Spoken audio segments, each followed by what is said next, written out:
Welcome to another episode of Audience First. I am thrilled to be in sunny California with two very special guests of mine. I will not do justice, though, introducing them, so I want to give them airtime and let me know who they are. So we're going to start here to my left. Cecil, how about you tell me who you are, what do you do, and why the hell do you do it? I'm Cecil. I work as a CISO of a large healthcare organization. I'm also co-founder of an organization that some of you may know, CISO XC. And I think I like to fix things. I like to solve things. And that's why I'm working as a CISO. You know, I meet a lot of CISOs and practitioners, and you all are tinkerers. I mean, you like to break things and build them back up. Do you feel like you're kind of in that boat as well? And first of all, I feel that getting to know chief information security officers, including you, Cecil, and it's great to be here with you. Many times, especially in large organizations, such as the one that you lead, I see visionaries. Yeah. And it's not easy to be a visionary in a world of constraints. Mm-hmm. And this is the real test, I believe, that many of them face. And I'm excited to work with them. So I say a few words about myself. Yes, 100%. So Yuval, same question for you. Who are you? What do you do? And why So the my hell? name is Yuval Wollman. I'm the president of CyberProof. I've been engaged with cybersecurity over 25 years now. I started my career as a junior officer in a cybersecurity agency. And, you know, it was a different era many years ago. Things changed. But what did not change is the value that you want to bring. And in my journey, it started as how do you bring value to certain goals, intelligence, military, etc. Now, over the past few years, ever since I assumed the position of CyberProof President, it's more about value to organizations, to corporates, working with people such as Cecil. This is what drives me. And, eventually we're talking about security, but it's business. Mm-hmm. So how you help the business by securing it. Mm-hmm. This is what makes things so enjoyable for me and everything going on around it. The connection between threats, real, landscape of threats on one hand, and the growing technology that supports it on the other hand. For both sides, the arms race. We'll get to that. Yeah. Well, before we get into kind of the juicy parts of the conversation, I mean, not that this next question isn't juicy. I mean, we kind of touched base before we hit the record button on, a recent passion of yours that you are exploring and kind of evangelizing about or educating people on. Can you kind of drill down into that and let us know what that is? Sure. So my background, I'm Israeli. I'm Israeli American, but most of my life I lived in Israel, and I started my career with the Israeli intelligence.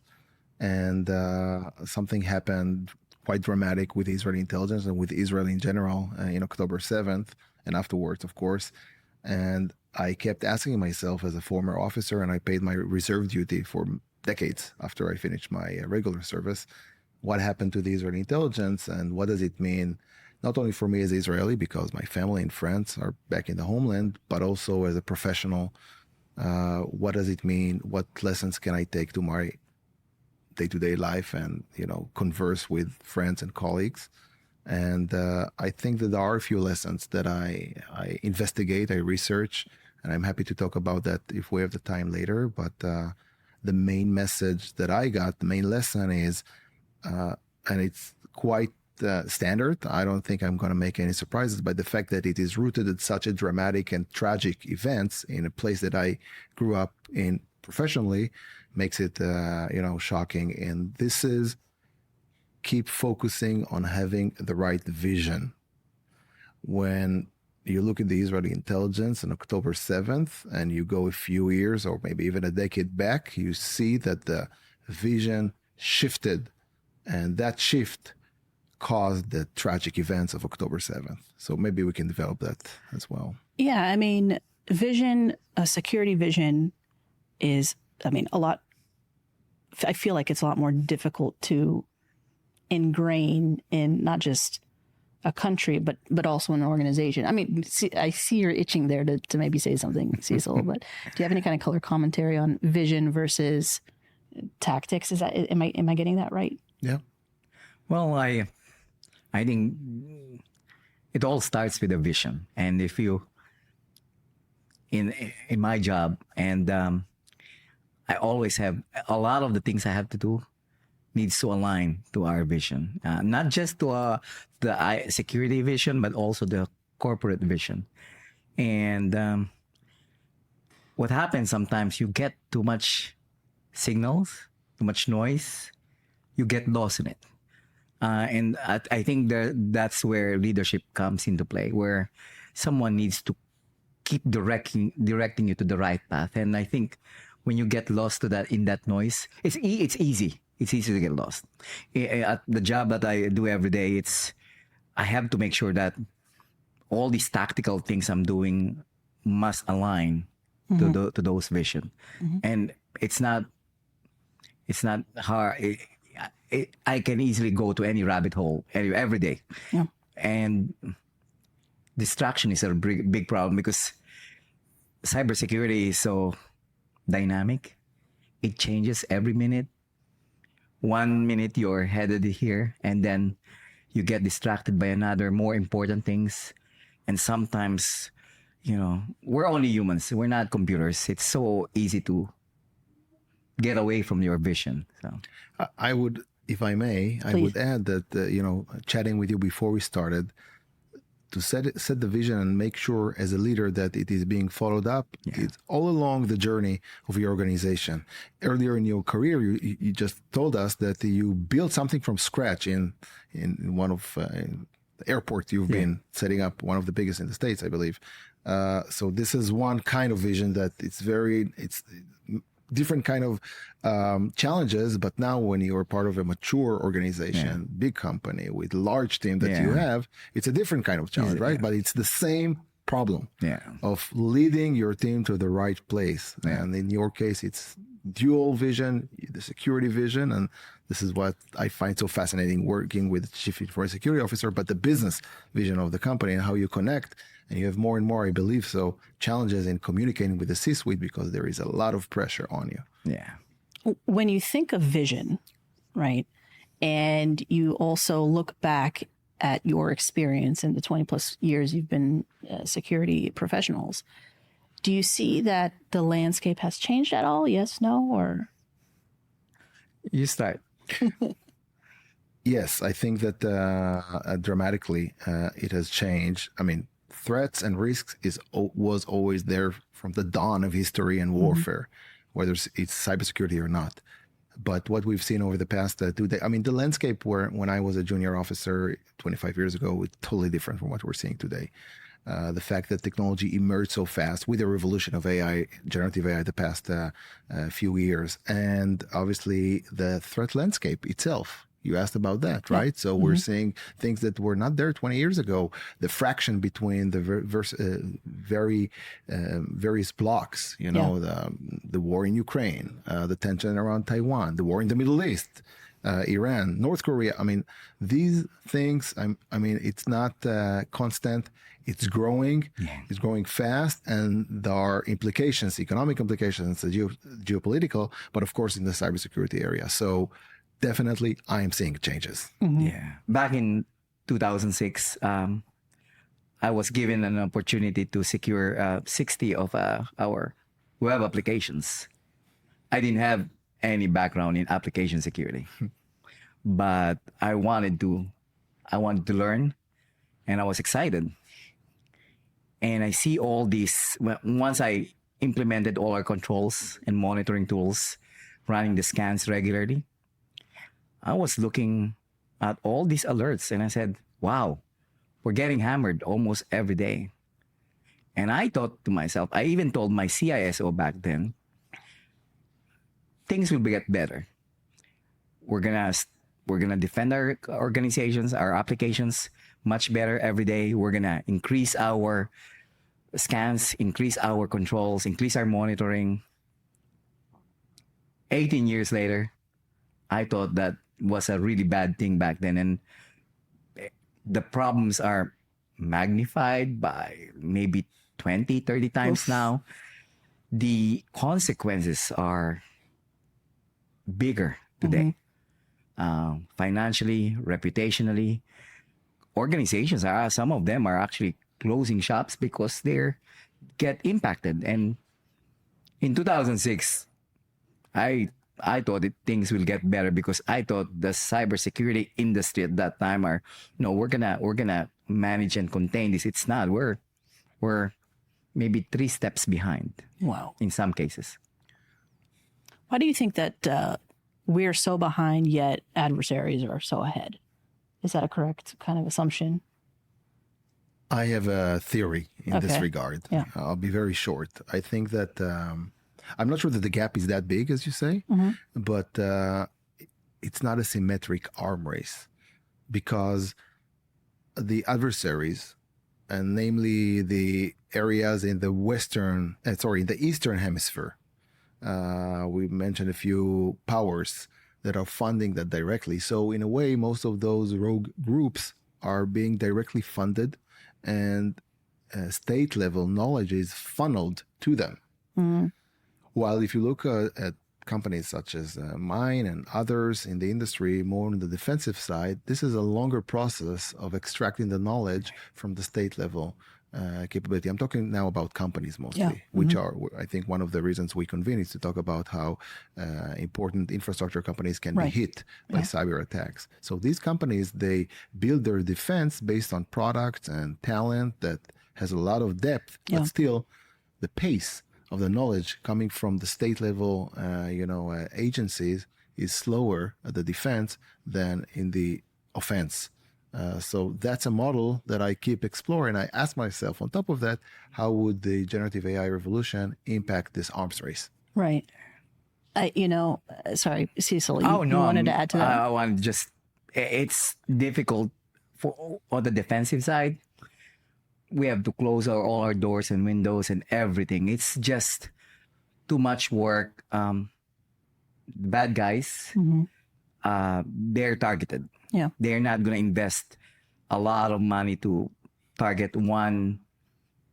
They will not even invest a lot of money. A lot of them are just patience and a combination of luck and some open gaps that is open, that an opportunity. Yeah. That's what they need. To do that is not very expensive. Yeah. To defend, it's super expensive and there's a lot of work. Not just technology, people as well, and developing processes around it. Yeah. I love the economics that you add into it. Yeah. Because if you look at those groups of offenders, it's a business. Yeah. Many of them, it's a business. It's the third largest economy today in the world, the fastest growing economy. And if they have the right business model that works, the return is huge. You don't need to work that hard to get a lot of money through ransomware, etc. Yeah. Back speaking about the Change Health attack. Well, speaking again of Change Healthcare attack, why do you think the healthcare industry is such a lucrative target for attackers? I can start. Yes. I have been in healthcare twice now in my career. I think number one reason is the data that we collect.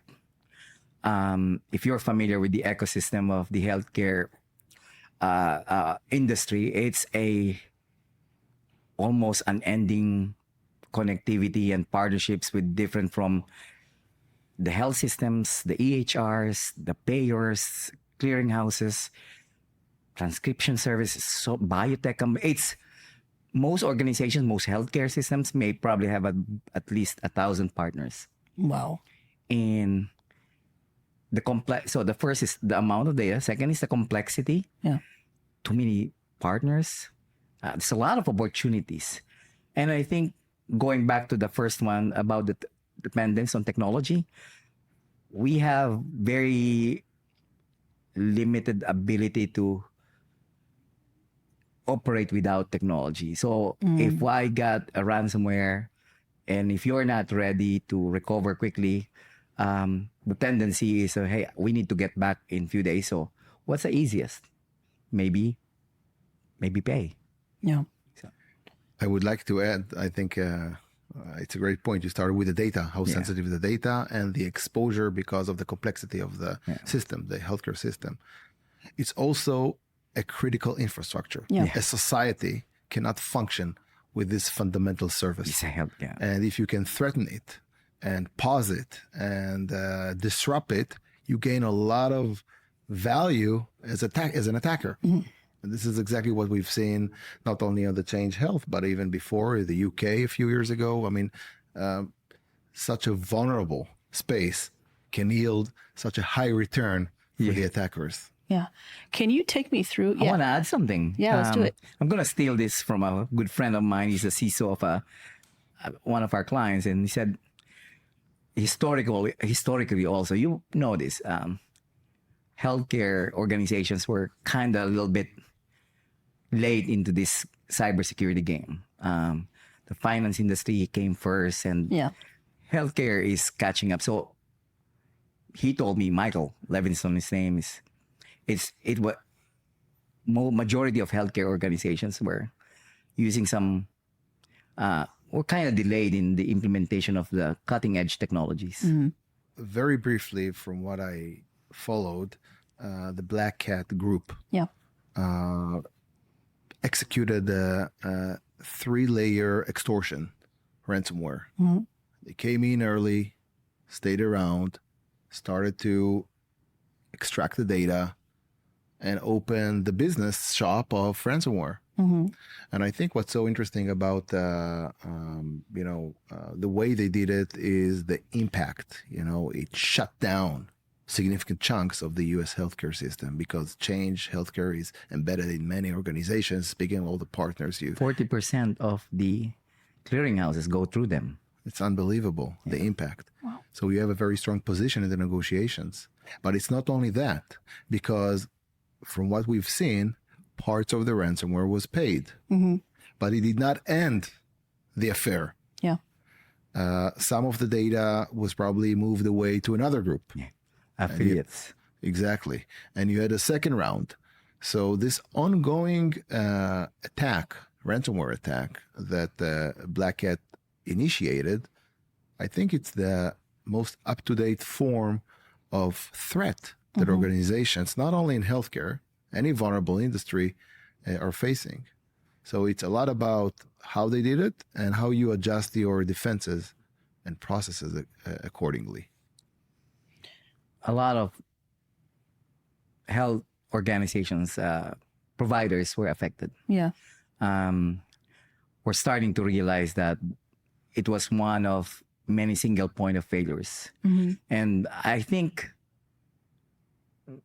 it's a bad thing what happened, but I think it's a great wake-up call that organizations, hospitals, even the small practices, to diversify using, there's other clearinghouses. Yeah. And at that point, organizations realize, we need a secondary clearinghouse, a tertiary sometimes. That's interesting. So I kind of want to tug on that thread a little bit. Given what we've seen with Black Hat's, behavior, is there anything we can learn from like the trends from the attack, their motivations that are going to change or impact the healthcare space in the future? Do you foresee that, changing the way security organizations in healthcare are going to behave?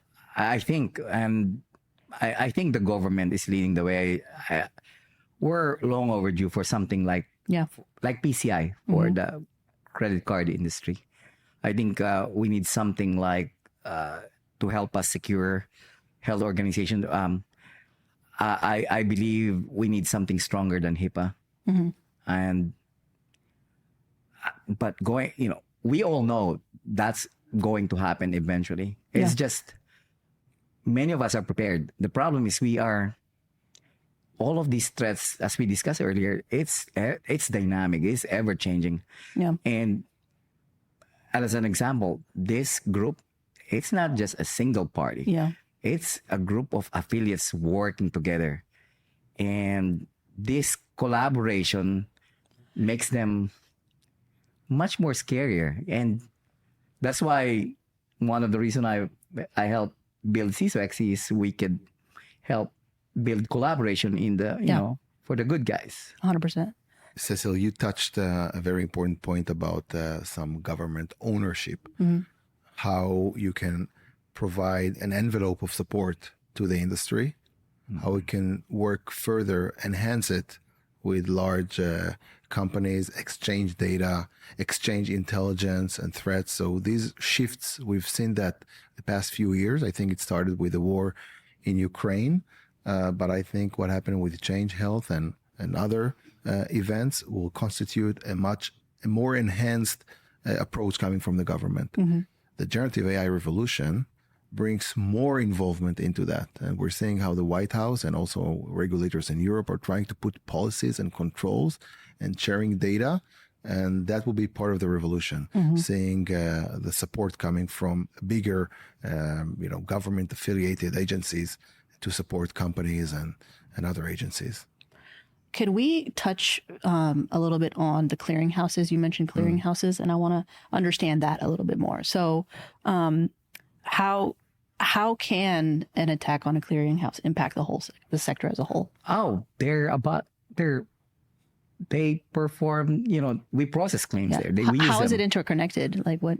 Take me through that a little bit. It is, the entire health system is a complex web of connectivity, and hospitals, when they submit their claims, they go through those clearinghouses. And those clearinghouses are the ones going to process all those claims. And that's when that single point of failure fails, basically, the big hospitals, they survive because they have enough funds. The smaller practices are the ones who really suffered because they couldn't collect payments because they couldn't submit claims. Wow. And today there are many clearinghouses. Change is one of the big ones, and it's backed by the big United Healthcare Group. But there are a lot of other smaller clearinghouses that perform the same service and probably the same cost. When you mentioned that I need to, as a response to what happened, I need to open more partnerships with more clearinghouses, right?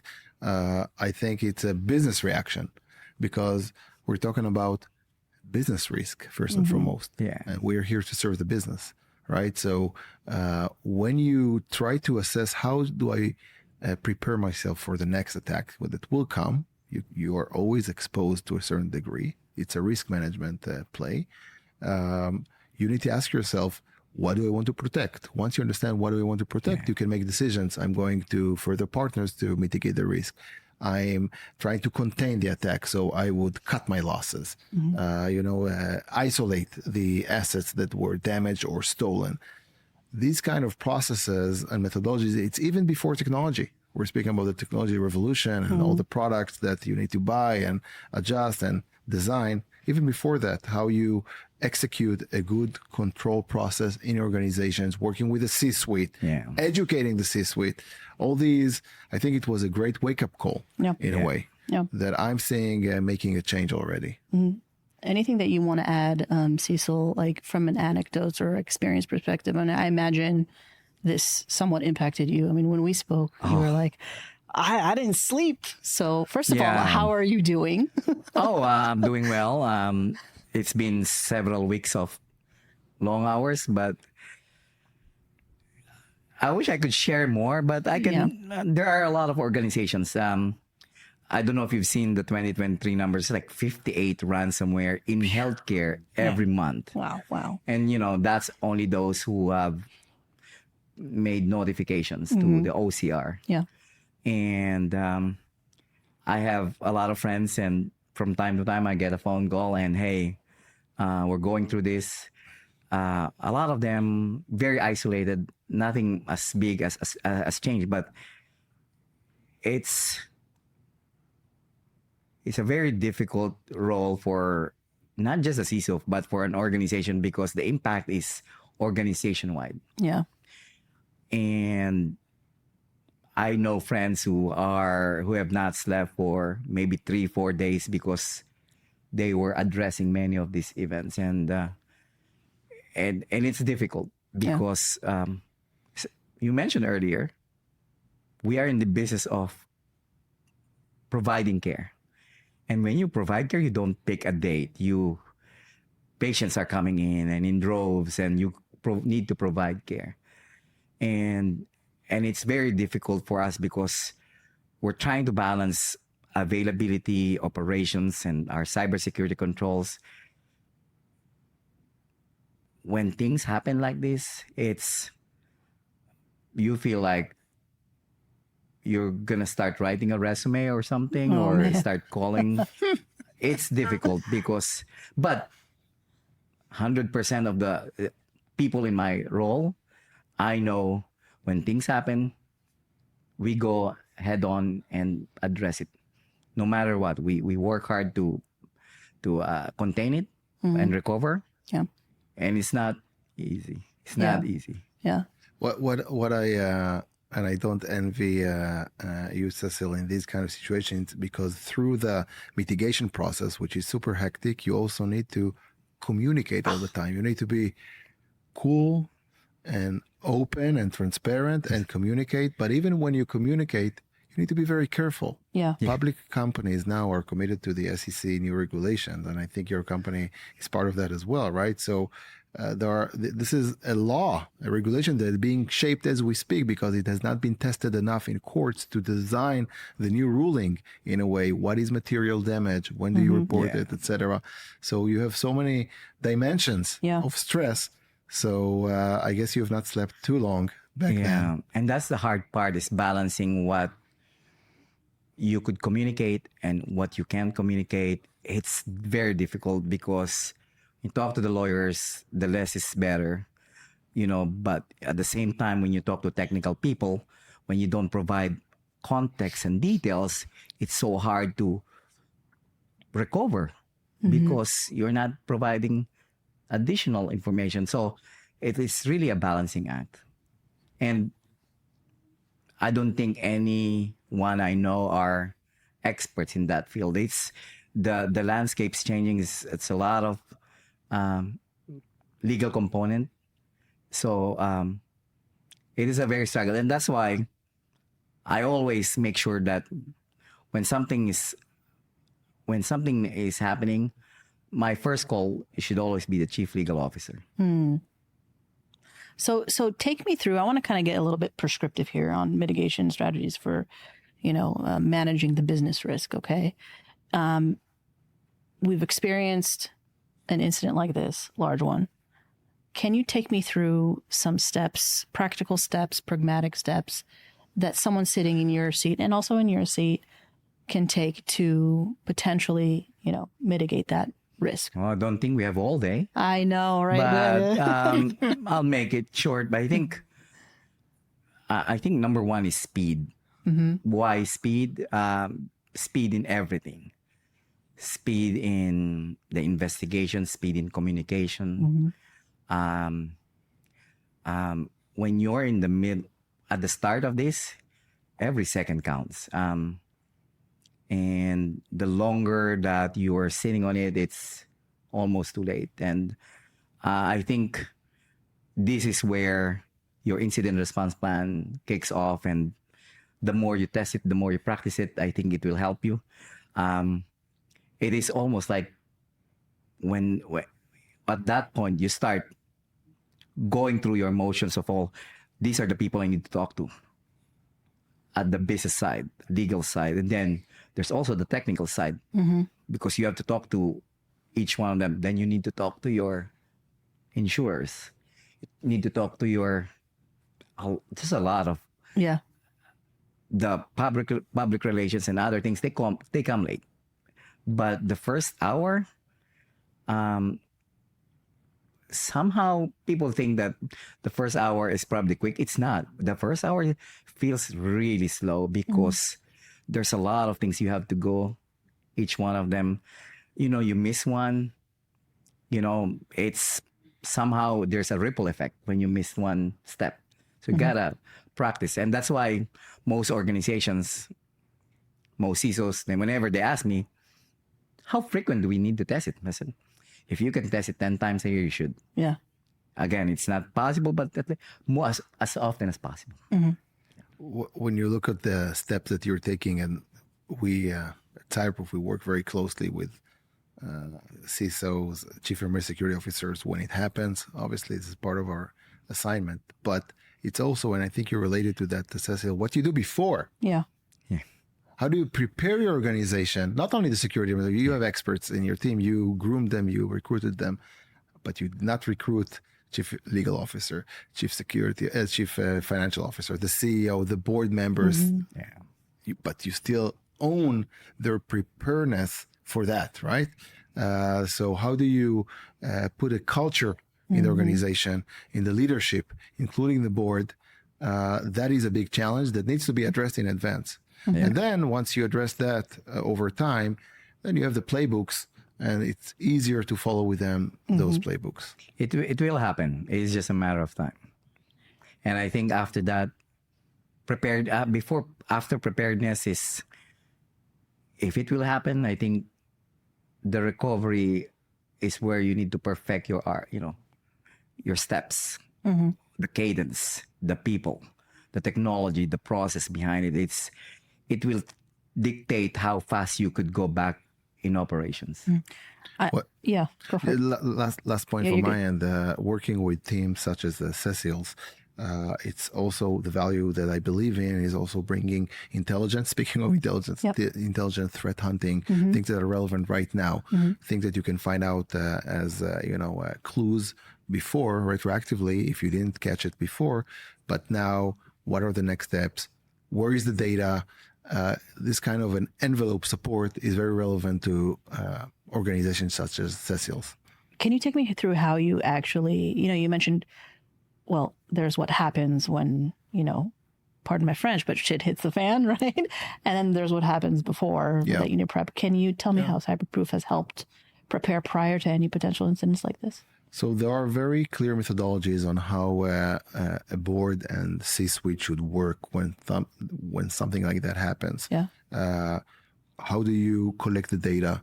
How do you communicate that internally to your team members? You need to be ready in your playbooks to a situation where a reporter calls one of the team members in marketing or in HR and try to extract a reporter, legally trying to extract knowledge of what happened. How do you communicate what happens to that HR person? And not only what happened, how to share that or not share that with anyone who is trying to extract this knowledge from him. This is the level of preparedness that you need to put in place in advance. One of the interesting things when you go through a lot of this exercise, at some point, you're ready when no one opens the IR plan anymore. It's like, everyone knows what to do. And I like that. To that point, the people, they know what they need to do. When they start looking at, during exercises, I don't have to tell, hey, Mike, you need to start looking at the AD logs. They already have, it's like imprinted on their brain. What are those steps? Yeah. Well, what goes into an IR plan? Sorry, you wanted to just to add that, again, we're here to serve the business. And the business will be impacted by the ripples and rumors that will go outside. So it's very important to work with a CEO and the board on, do I pay? When do I ask this question, to pay or not to pay? What do I need to report to the SEC? These guys, they need to be very ready to act cool when it happens, to convene the right forum at the right time, give the chief information security officer his degrees of freedom to make decisions and report back. So again, I'm coming back to what we spoke at the beginning, what we discussed at the beginning, the culture. So culture is something that you work over time. You cannot just make it up when the shit hits the fan. Wow. Okay. You talked about culture this morning as well. It's I'm a big communication, fan. Culture. But in the conversations I have with practitioners and even with some of the, subject matter experts from vendors, communication seems to be a great challenge for them, not just in the way you communicate, but getting the words out, connecting with people. What are kind of, some steps professionals can take to be more confident to communicate when disasters happen, not just in general across departments for collaboration, but when disasters happen? Communication and culture should be handled and resolved in any case. Yeah. If you do that, it will be relevant when incident is happening. And if there is one point that I would like to make when it comes to culture, and it's super relevant to critical positions such as in the security organization, is to nurture an environment of being open and transparent. Feel comfortable to share. Coming back to my experience in the intelligence, if there was one thing that we were taught, even when I was a cadet, a young, even before becoming an officer, was speak your mind, even if it would cost you, or you think it would cost you, all the way up. If you're not being heard or you feel you're not being heard, don't fear, because we make sure that the culture, the environment, would not charge you against it. I think it was eroded over time when the places that I grew up in, but it doesn't matter. In every organization, including the one that you lead, you want to provide this kind of secure environment. Yeah.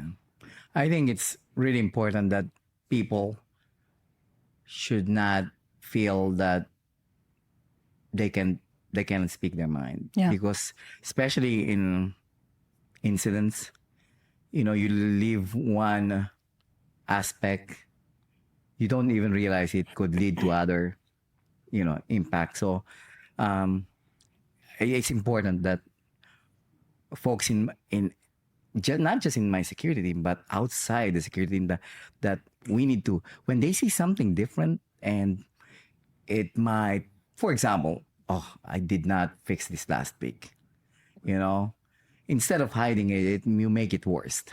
I think it's important that you bring it up. We did have one server that we were not able to patch, and let's look there, because just that small piece of information could have saved days. So, Yeah. You mentioned earlier the role of a leader, yourself, in making sure that the team is not distracted, rather being focused, aligned with the vision. But at the same time, you want to keep them focused. Yeah. Guys, let's focus on the important stuff. But you want them to still feel comfortable to say whatever they think. So it's a fine line that you need to balance all the time. This is part of the challenge in leadership, especially in security organizations. And don't forget the emotions. Yes. In tabletop exercises, you can't, even if you could fabricate emotions, it's not there. It's not there. But you could feel the room. People are getting frustrated. Some have not slept in 2 days. It's one of those things that you expect leaders to be able to plan well, be able to make sure that your admins have someone who could, sometimes people just need to take a break. Yeah. And they'll have a fresher perspective and walk the dogs. Walk the dog and I know how we can fix it. Yeah. It's a combination of, as a leader, you look at those tactical things, but at the same time, don't lose yourself on the vision or what you're trying to do. Let's stick to that and work together. Do you you haven't slept for some time, and I'm glad you're out here in Los Angeles to relax a little bit. But taking a look at some of the partners you work with, the vendors, what's your expectation from them when things like this happen? Do you hope that they, what would you expect from them to do for you during an incident? I expect them to be supportive of all the work we do, because I think for some partners, they think just selling the license is enough. I think that's not a partnership. Yeah. I think that's just a transaction. And I work with companies that I feel are our partners. Yeah. And I think for most CISOs I know, they're not looking for a transaction. They're looking for a long-term partnership and collaboration. And when things happen, we need them to be there to support us. This is a great point. And this is why I picked my role in industry, because I believe in partnerships. And the way we founded the CyberProof was to be focused on working with large companies. working with large companies, not providing a cookie cutter solution to smaller companies. It's about relationship, how you constitute this trust over time. I'm there for you not only when bad things are happening, but also when good things are happening. But mostly when you're trying to set the vision. And coming back to the topic that we kicked off with, I believe in working together on a vision. Maybe my partner, my customer, has a full-fledged vision and he doesn't need my help, or she doesn't need my help in shaping it. But even if in that case, we'll help you with the execution all the way. This is why I picked the enterprise market, because it's a long-term thing about trust and relationship. Yeah. Well, what do we do with the smaller businesses? You know, you mentioned there are some smaller hospitals and organizations in healthcare that are impacted, right? And can't necessarily stay afloat. Like, what do we do in that regard, you know? So they are less exposed at the same time. Yeah. Okay. So the risk is lower, and there are great solutions in the market for them. They will need, I think, if I am to lead business-wise a small healthcare organization, like very small small network chain of clinics, I would need to make sure that I pick a very good security guy that will know how to coordinate between all the vendors because you won't be able to put in-house a team. Yeah. I think, Cecil, you have a very large team in your company because it's a big company. Smaller company, smaller healthcare provider, you cannot afford that. So you need a very strong person that would know how to coordinate. He would not sleep much, but it is what it is. Yeah, and they will be able to much simpler setup. There are a lot of SMB products out there that are actually quite good. And I think the bottom line is just basic hygiene. I think help. It goes a long way, you know, making sure that their Windows update is turned on. They have antivirus. Would be good if they could, you know, in some way segment their network, you know, so when something happens, only a small part of the network is impacted. So I think the basic hygiene will, you know, help them. Yeah. Well, we have about 15 minutes left, and I want to open up the mic to you, Yuval, and you, Cecil, to ask each other questions. You know, I've been grilling the both of you, and part of my vision for my podcast is to allow the both of you to interview each other and learn about your roles, learn about your lives, learn about the people, the human part.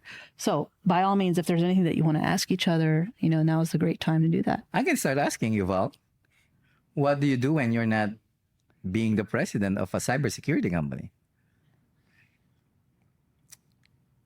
The most important thing in my life, obviously, is my family. So I'm trying to be a devoted husband and father. I have young kids, so I try to spend as much time as I can between travel and work with them. They're very young, so it's very enjoyable. Although not easy, so I don't sleep also because of that. And the other thing, again, less looking about myself, but more about my community. I'm coming back to October 7th. My homeland, Israel, was hit very hard. And what I decided to do, again, it's 8 months or maybe more months ago, what I decided to do is to pick one cause where I can be impactful in supporting. And we picked me and my friends in the community, Jewish community in LA, and my team members in Tel Aviv. I have global team, but a specific team in Tel Aviv. We picked a community that was shattered, and we just channeled as much as resources that we can, our time, funds that we collected and raised to support that community. So I'm engaged with that project. You could call it the CSR, Corporate Social Responsibility Project, but much of my spare time I allocate to working with them. One of the things that we did, and I'm very proud of, we took some of the youth or the youngsters in that community, and we trained them for cybersecurity. They have zero background in technology, but there are, you know, methodologies of how to fast train and fast track this kind of skill setting. So this is what I do with my time, and that's a great question. Thank you. But I must ask you the same. No, it's not nice to know people, you know, who's Yuval behind, you know, outside of work. So now I'm asking you the same question. Well, I'm intrigued. I do a lot, but between outside, what I do for my day job. It's a lot of hours, but the remaining hours, fortunately or unfortunately, I do miss them when they were small. All my daughters are big kids now, out of college, so I get to spend a lot of time with my fur babies. They help me manage stress. Yes. We talk about that, Danny, a lot. Um, I do a lot of community work. Very big on community. Very big on friends. I've added a new friend now. Yes, amazing. And I You know. both could buy me a drink for that, by the way. Yeah, I deserve it. there's cybersecurity is a very big, it's a large domain. It's impossible for me to know everything, and I think the community helped me not just learn other best practices. Some of the best practices, they don't write it on a website or on LinkedIn. And some of the best ideas I've learned are from practitioners like me. They share what they do that are unique, and I share the same. And it's a very open and community where we learn from each other. And I think my CISO XC organization, I think it's one of the probably biggest thing outside my day job that I do. I don't really spend as much time, but the good thing, there are weekends now that I could get to spend time. It's also volunteer driven. So a lot of the actual work is not being done by me, but a lot of the volunteers. Yeah. It's I mentor a lot of kids, not just kids, some professionals who are transitioning from another career to cybersecurity, or someone who's a little bit at the rank and file, wanting to move up, mentoring them, not just outside my work, but inside R1. I do mentor some of our employees to how they can move up, how they could improve their profession. It's fascinating. So I do a lot, and I mountain bike when it's not raining, and a lot of things. And I think I told you, Danny, the other day I haven't eaten anything. It's 5:00, and I said, I should text we have a CISO chat group. I said, hey, who's free in an hour and have dinner with me? I don't want to eat alone. Yeah. It's like 4 people showed up. Like, nice. So. Cool. Right on. I have a question for you. I'm actually very interested to get your thoughts on that. I'm moving back to cybersecurity. Yeah. Okay. Make it easy. For you, everything is easy, I guess. We live in a much consolidated world of tools, of stacks. We're seeing a lot of money coming in from the hyperscalers, but not only. And even I met a company, cybersecurity vendor, just a few weeks ago, and they're not that big, but they're so ambitious and consolidating the cloud and the monitoring and full stack. And I want to get your perspective on where you see the market goes as someone who consumes much of those products and I don't know, services. Whether platform or whether you believe in the consolidation process you see now, whether you can see the benefit in it, how do you respond to it? For a complex organization, there are benefits. There's pros and cons, and that's something I actually went through many times. Do I approach it platform wise, or do I apply defense in depth and adding layers, adding diversity? It's a very difficult question, really, because I would always go lean towards what's really my risk. And the consolidation is really good when you don't have a lot of resources, when you have a very simple organization, a simple, layout. For complex organizations, I would recommend, at least for me, my preference is using defense in depth, using a diverse set of tools. The reason is because the adversaries are really difficult to stop. And once they get past one of, if it's a single platform, once they get past the front door, they'll be able to get inside, your network freely. Essentially, a lot of these consolidated tools use same threat intelligence, same filters, same engines. And at least I feel like if I have diverse tools, if the firewall didn't stop it, at least some of the tools inside my network would be able to capture those threats. So again, it's a topic that's been debated too long by many of my peers. My circle of friends, we debate on that a lot. Yeah. Whether we go a platform approach or layered approach. Yeah. Majority like the layered approach, but at the same time, complexity. When you have too much complexity, you miss things. You miss signals.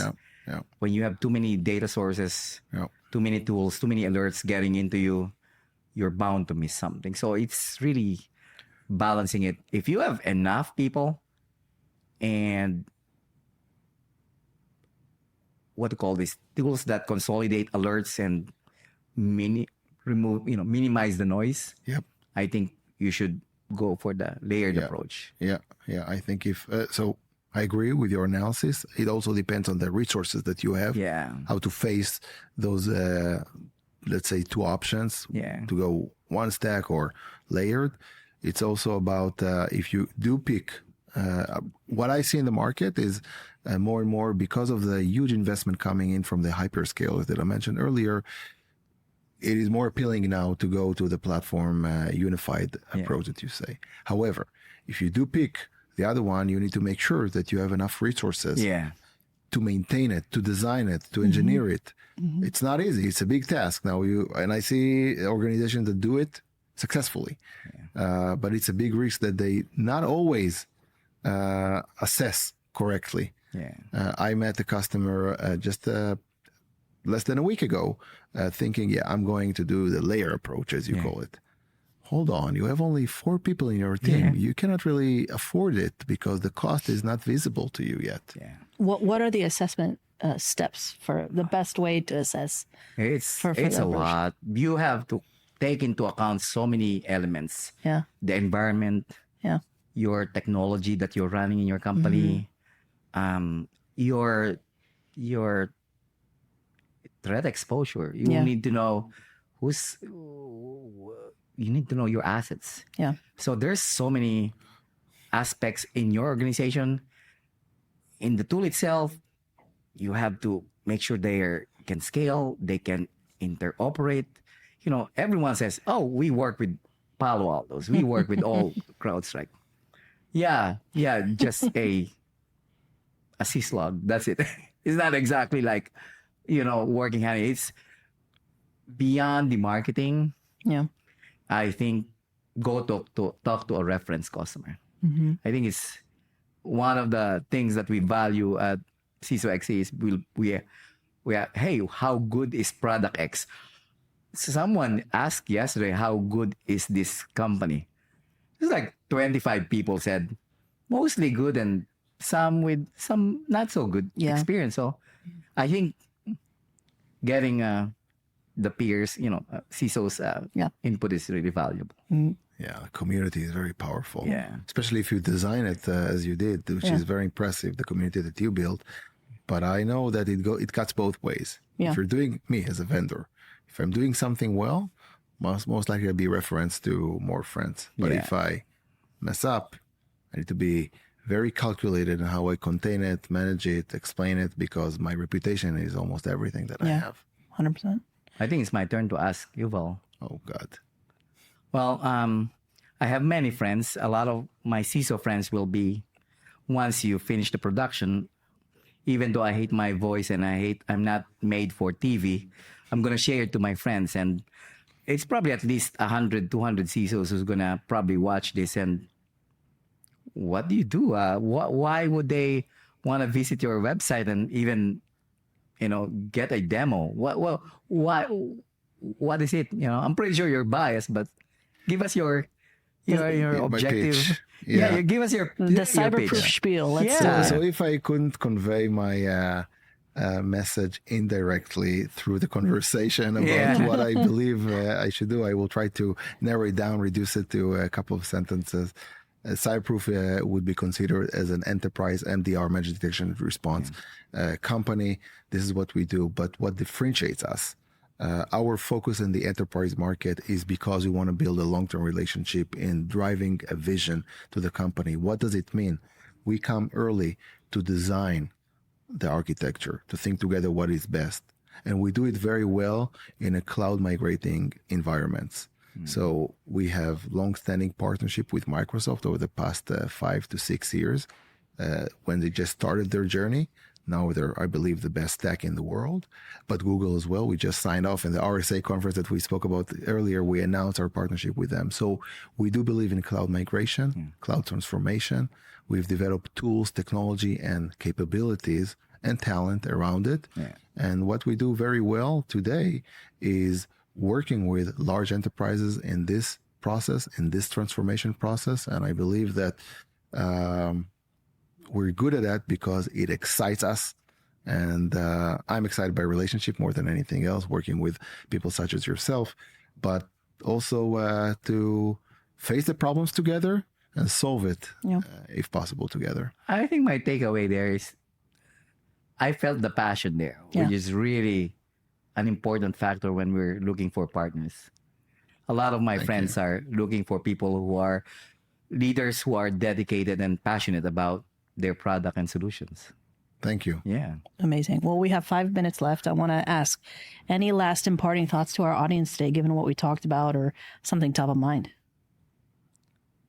I think Yuval can start again. So I want to go back to what the point I made at the beginning. Yeah. What I want to do with my customers and my colleagues and my employees is always create an environment, as we spoke earlier, about open conversation. And what I found to be lacking many times is it's not easy to say what you think. Yeah. It's not easy to understand what the other guy or gal thinks of what you said or what you did. Yeah. So you need to develop sensors and tools how to extract the feedback from them. That's not easy. That's not easy. We think it's easy, but it's not, because people would not always feel comfortable to tell you what they believe, what they think, of how you can improve. Yeah. Now, it's not always the most important thing to hear what everyone has to say about everything, but you need to reduce it to extract this kind of value input from your audience, your friends, your kids, your spouse. So I'm trying to focus on that many times. And one of the ways that I'm doing that, I initiated, and I'm sure that many executives do it, I didn't invent it for sure, some sort of a coffee break with the president, because I'm the president of the company. And in this coffee break, I with a random employee that I'm not used to work day to day, I asked the HR to generate for me a list of counterparts that I can meet for this virtual coffee break, because it's a global team. So I prepare questions about how do you understand the vision of the company? What do you think of the vision of the company, etc. But it's not what I asked, it's how I asked it. Yeah. And then I leave half of the time, it's a 30-minute catch up, half of the time, talk about everything you want to talk about. Yeah. Just speak out about the company, about yourself, etc. So culturally, that would be a challenge that I'm very engaged with. We have a lot to talk about. Offline. I think we got something going here. Okay. Cecil, what about you? Last thoughts before we Yeah, wrap it's up? almost like a rewind from this morning. It's I know. culture. Yeah. I'm big on that. And technology is important. Mm-hmm. But I think for organizations to be able to protect better, I think the people are key. The people who are working, tuning the knobs, looking at logs, these are they will do a good job when they are managed and treated well. Yeah. They will do the right thing for the company. You don't have to check what they're doing. You know, when you've developed a great culture within your organization, they'll do the right thing for the company. I'm here right now, took a day off. I know those guys back there are doing their job, doing the right thing for the organization. So, and I think part of the reason that is, you know, going well is because of the culture. Yeah. Beautiful. Well, this has been an awesome session. You both are always welcome back to the studio. Thank you again for coming out and giving us your insight. Please again, come again anytime. Look forward to the next time. Yeah, the next time. Thank you for again, we'll talk inviting about it. Yeah, Thank you. 100%. And introducing me to Cecil. Yes, 100%. Well, this has been another episode of Audience First. We are out.